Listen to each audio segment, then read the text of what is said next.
우리는 오늘 말씀을 통해서 특별히 어제 우리 스바냐가 우리 이스라엘에 대한 하나님의 심판을 경고했다면, 오늘은 이스라엘뿐만이 아니라 이스라엘의 주변에 있는 많은 나라들 또한 그 심판의 대상이 되고 있음을 이야기하고 있습니다. 하나님의 심판이라는 것은 전국에는 하나님의 사람들에게만 임하는 것이 아니라 하나님을 알지 못하고 하나님께 대적했던 그 모든 사람들에게 동일한 심판이 된다라는 것입니다. 그런데 특별히 오늘 우리는 하나님께서 왜 그 주변의 나라들을 심판하는가라는 것을 우리가 다시 한번 좀 주목해서 봐야 할 것 같습니다. 특별히 먼저 오늘 심판의 대상이 되고 있는 나라들을 보고 있으면 가사, 또 아스글론, 아스돗, 에글론이 나오고 있습니다. 여러분, 이것은 우리가 잘 알고 있는 블레셋의 속국들입니다. 그러니까 오늘 다시 얘기하자면 오늘 블레셋이 그 심판의 대상이 되고 있다라고 보시면 되겠죠. 그런데 이 블레셋이 어떻게 심판을 받느냐면, 그곳의 모든 땅들을 빼앗기고 버림을 당하고 폐허가 되고 대낮에 쫓겨나고 뽑히게 될 것이다 라고 되어 있습니다. 다시 얘기하자면 철저히 그 나라가 망하게 될 것이다 라고 얘기를 하고 있는 것입니다. 그리고 해볕은 풀밭이 되어 목자의 움막과 양떼의 우리가 거기에 있을 것이다. 그러니까 완전히 황폐되어서 이제는 그곳이 원래 형태를 잃어버리게 될 정도로 그것이 폐허가 될 것이다 라고 얘기를 하고 있습니다. 그런데 좀 우리가 주목해서 봐야 될 것은, 그렇게 폐허가 되었던 지경을 유다의 족속이 그것을 양떼를 먹이고 또 그들의 집에 눕는 곳으로 이스라엘 사람들이 사용하게 될 것이다 라고 되어 있습니다. 자, 그러면 우리가 누가 또 심판을 당하느냐 이렇게 보면 좋을 것 같은데요. 모압과 암몬이 심판을 당할 것이다 라고 되어 있습니다. 그리고 구스와 아스르, 이집트와 압스르가 심판을 당할 것이다. 그러면 블레셋은 왜 심판을 당하는가? 블레셋은 우리가 전통적으로 보면 이스라엘의 경쟁자였습니다. 누가 힘이 센지 적대적인 관계를 유지하면서 지속적으로 서로를 부정하고 반목했던 나라였던 것이죠.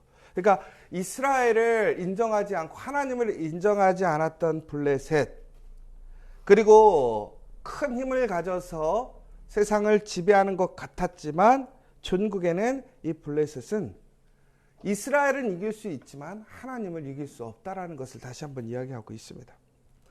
그리고 또한 모압과 암몬, 여러분 잘 아시는 것처럼 모압과 암몬은 바로 롯과 그의 두 딸이 범죄하여서 생기게 된 나라이지요. 그런데 이 모압과 암몬은 항상 이스라엘을 질투하고 해방했습니다. 왜 그럴까 생각해 보면요, 아마도 자존감과 자격지심의 문제였던 것 같아요. 왜 그러냐면 이들은 그들이 항상 느끼는 것이 우리는 깨끗하지 못하다, 우리는 항상 불의한 씨앗이다라는 생각이 있었을 거예요. 그러다 보니까 이스라엘을 볼 때마다 그들은 항상 수치심을 느끼고 자격지심을 느끼고 질투감을 느끼게 되었던 것입니다. 그러다 보니까 항상 이스라엘이 무엇인가를 할 때마다 회방을 놓았습니다.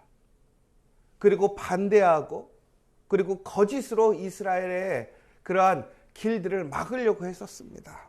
왜? 그렇잖아도 자신들은 항상 피해자라고 생각하고 있는데 이스라엘이 잘 되는 꼴을 못 보는 거예요.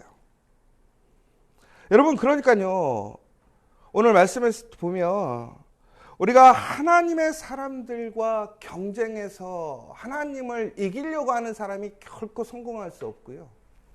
더 나아가서는요, 우리가 온전하게 믿음의 생활 혹은 하나님의 은혜 안에 살아가는 사람들을 질투하고 해방하는 데서 우리가 절대로 복을 받을 수 없다라는 사실입니다. 오히려 그러한 모든 것들이 우리에게 기쁨을 주거나 우리의 부족함을 채워주거나 우리의 수치를 가려주는 것이 아니라 오히려 우리를 심판의 대상이 되게 하고 망하게 하게 하더라는 거예요. 더 나아가서는 우리 이집트와 아수르, 다시 얘기하자면 그 지역의 가장 강력한 나라들이었습니다. 초강대국이었던 것이죠. 다시 얘기하자면 어떠한 나라도, 아무리 강력한 나라도 하나님의 심판의 대상이 된다라는 사실이에요. 다시 얘기하자면, 현재로 얘기하자면 지금 미국이 세계 초강대국이란 말이에요. 우리는 우스운 얘기로 이렇게 생각할 수 있어요. 중국은 당연히 하나님의 심판의 대상이라고 생각해요. 여러분, 미국은 하나님의 심판의 대상일까요? 아닐까요? 심판의 대상이에요. 여러분, 다시 얘기하자면 우리나라는 심판의 대상일까요? 아닐까요? 심판의 대상이에요.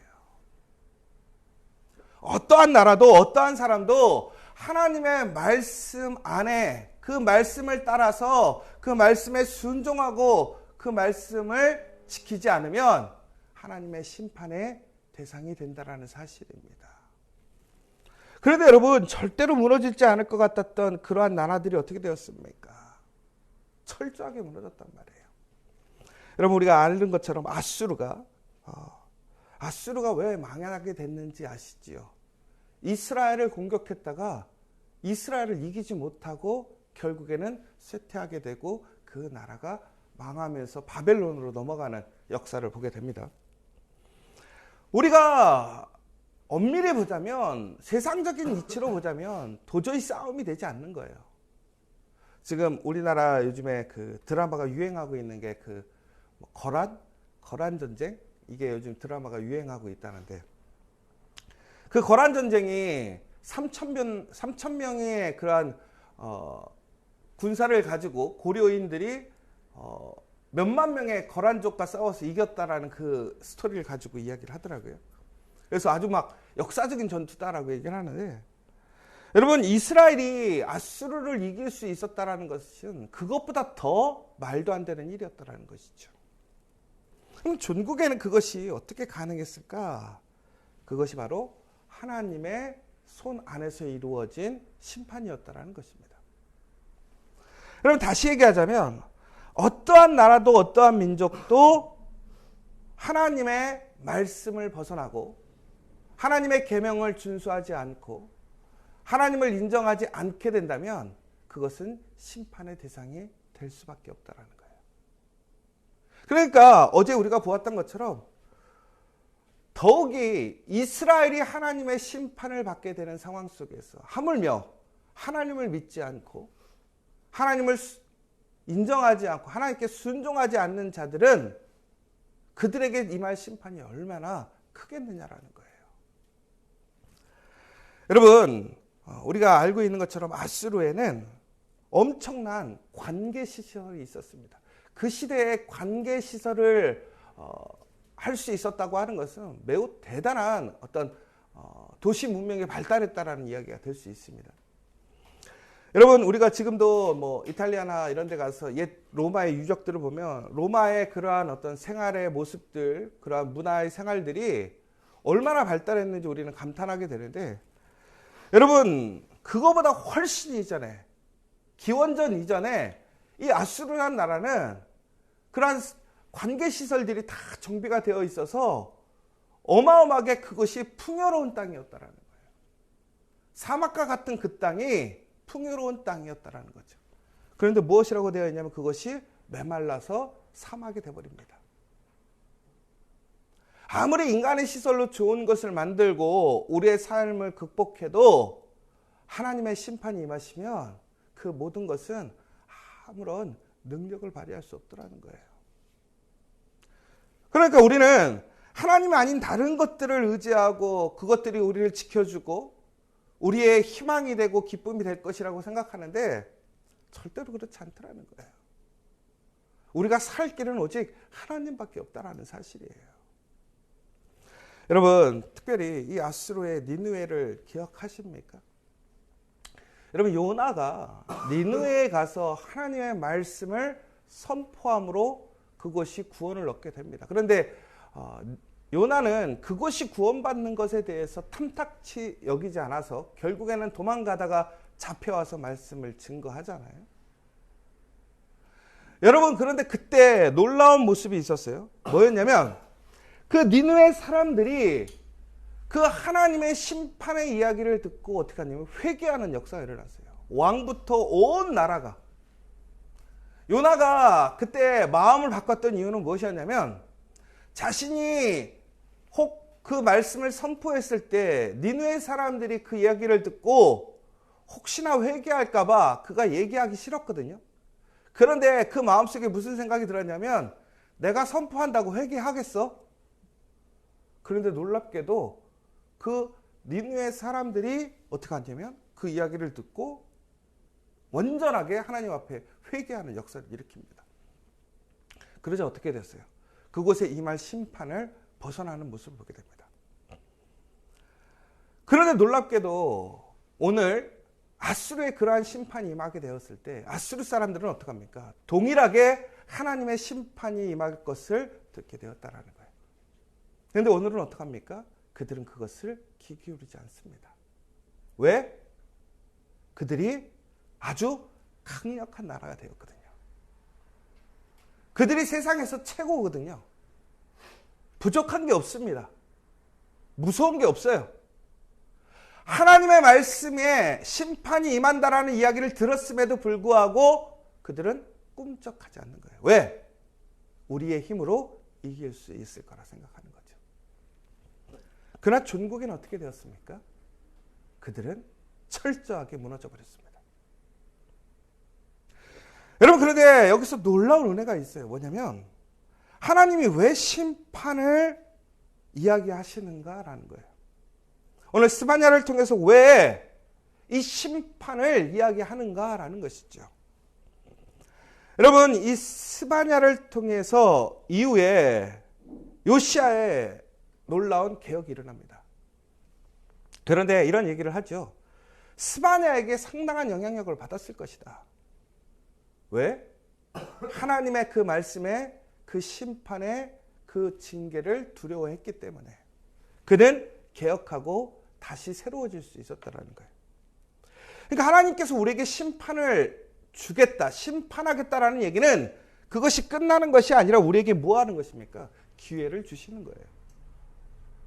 그 하나님의 그 심판의 말씀을 우리가 받았을 때는 우리는 그것 때문에 끝났다라는 것이 아니라 우리에게 마지막 기회가 있다는 사실을 기억해야 한다는 거예요.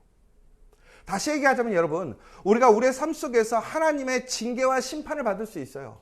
경고를 받을 수 있어요. 그것이 우리에게 위기로 다가오고 문제로 다가올 수 있어요. 그때 우리는 그것 때문에 낙심하고 상심하고 그저 포기하는 것이 아니라 오히려 우리는 그것을 기회로 여겨야 된다는 거예요. 기쁨으로 여기고 소망으로 여겨야 된다는 거예요. 여러분, 이런 말이 있잖아요. 살아남는 자가 강한 사람이다. 여러분, 심판에서 살아남는 자가 믿음의 사람이고 은혜의 사람입니다. 여러분, 하나님의 심판, 다시 오실 예수님을 여러분은 믿으십니까?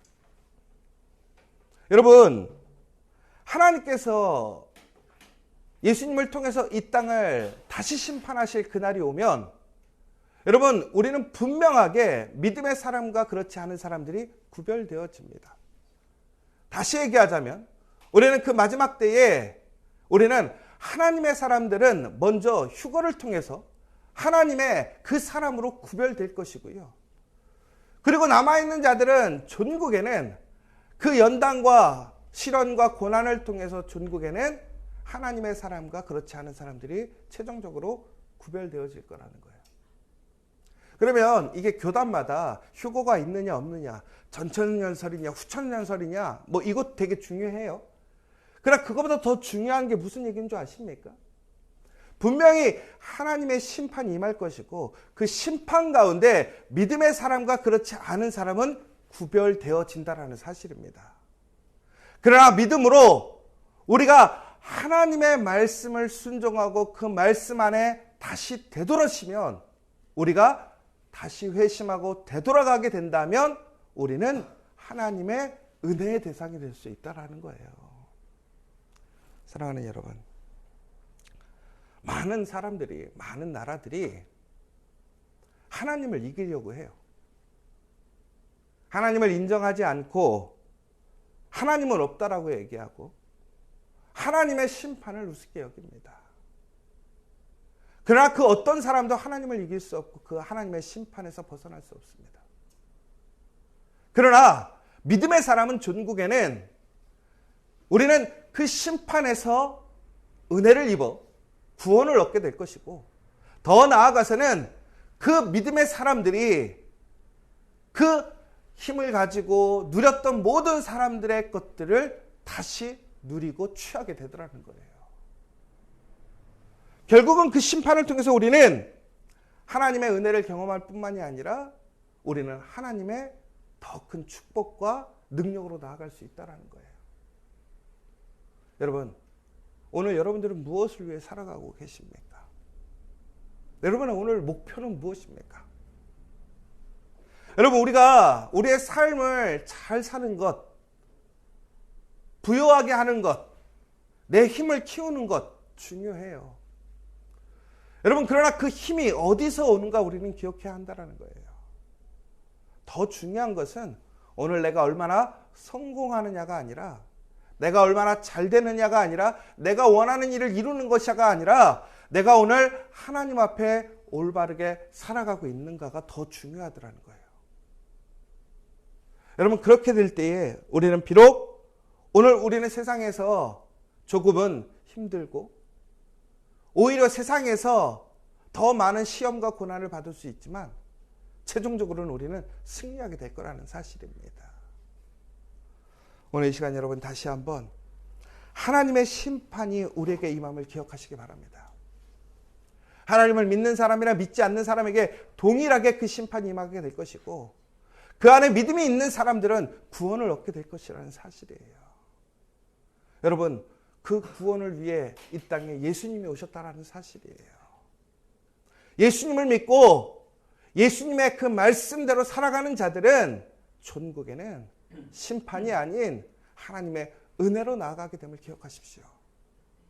오늘 다시 한번 우리가 힘써야 할 것은 세상의 그러한 모습 속에서 세상의 방식대로, 세상의 힘대로 우리도 살아가는 것이 아니라 다시 하나님의 말씀으로 구별되어지고 그 말씀에서 살아갈 수 있는 저와 여러분 되시기를 간절히 소망합니다.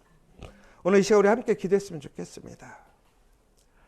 하나님은 하나님의 사람들까지도 심판하십니다. 그러나 하나님을 대적하고 그 믿음의 사람들을 대적하고 해방하는 자들을 멸하심을 기억하시기 바랍니다.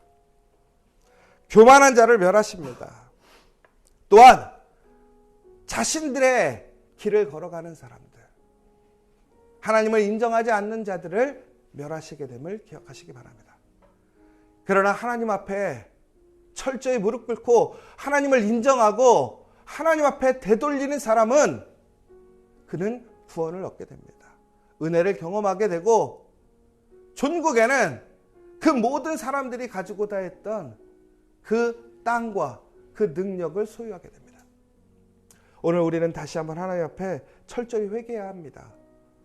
하나님의 그 심판에서 내가 구원받을 수 있는 사람인지, 우리 가정과 일터가, 우리 공동체가 하나님의 구원의 대상인지 우리는 다시 한번 우리를 잘 살펴야 될 것이고, 더 나아가서는 지금 그러한 심판의 대상임에도 불구하고 그것을 알지 못하는 우리 사랑하는 가족들, 우리의 이웃들, 또한 나의 동료들, 우리 옆에 있는 사람들을 다시 한번 구원의 대상, 은혜의 대상이 될 수 있도록 이끌어줘야 한다는 것입니다.